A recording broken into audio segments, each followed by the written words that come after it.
হাদিস শরীফের অর্থ হযরত জাবের রাদিয়াল্লাহু তাআলা আনহু বর্ণনা করেন যে রাসূলুল্লাহ সাল্লাল্লাহু আলাইহি ওয়াসাল্লাম ইরশাদ করিয়াছেন, তোমাদের সকলের মধ্যে আমার নিকট সবচাইতে প্রিয় এবং কিয়ামতের দিন আমার সর্বাপেক্ষা নিকটবর্তী ওই সমস্ত লোক হইবে যারা তোমাদের মধ্যে সবচেয়ে উত্তম চরিত্রের অধিকারী হইবে।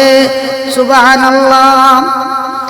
অন্য হাদিসে হযরত নওয়াস ইবনে সামআন আনসারী রাদিয়াল্লাহু তাআলা আনহু বলেন, আমি রাসূলুল্লাহ সাল্লাল্লাহু আলাইহি ওয়াসাল্লামকে নেকি ও গুনাহ সম্পর্কে জিজ্ঞাসা করিলাম।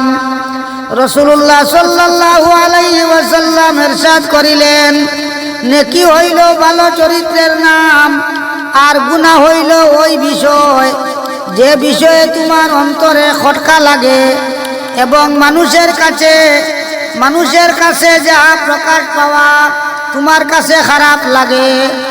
অন্য হাদিসে হযরত মাকহুল রাহমাতুল্লাহ আলাইহি বর্ণনা করেন যে রাসূলুল্লাহ সাল্লাল্লাহু আলাইহি ওয়াসাল্লাম ইরশাদ করিয়াছেন, ঈমানওয়ালা লোকেরা আল্লাহ তাআলার হুকুম খুব পালনকারী হয় ও অত্যন্ত নম্র স্বভাব হয়। যেমন অনুগত উট যেদিকেই টানিয়া নেওয়া হয় ওই দিকেই যায়, যদি উহাকে কোনো পাথরের উপর বসাইয়া দেওয়া হয় তবে উহারই উপর বসিয়া যায়। অর্থাৎ পাথরের উপর বসা অনেক কঠিন, কিন্তু ইহা সত্ত্বেও সে নিজের মালিকের কথা মানিয়া উহার উপর বসিয়া যায়।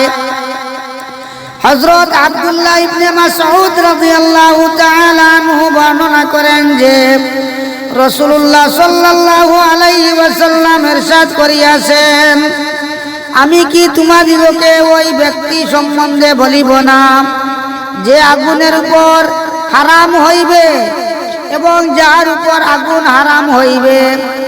শুনো, আমি বলিতেছি, জাহান্নামের আগুন প্রত্যেক এইরূপ ব্যক্তির উপর হারাম হইবে যে মানুষের নিকটবর্তী অত্যন্ত নম্র স্বভাব ও বিনয়ী হয়। সুবহানাল্লাহ।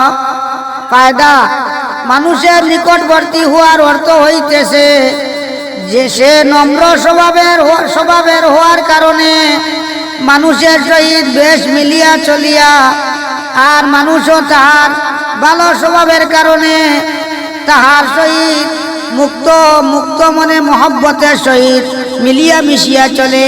সুবহানাল্লাহ। আল্লাহ পাকে আমরা বালা চরিত্রবান হওয়ার তৌফিক দান করুন। আমিন।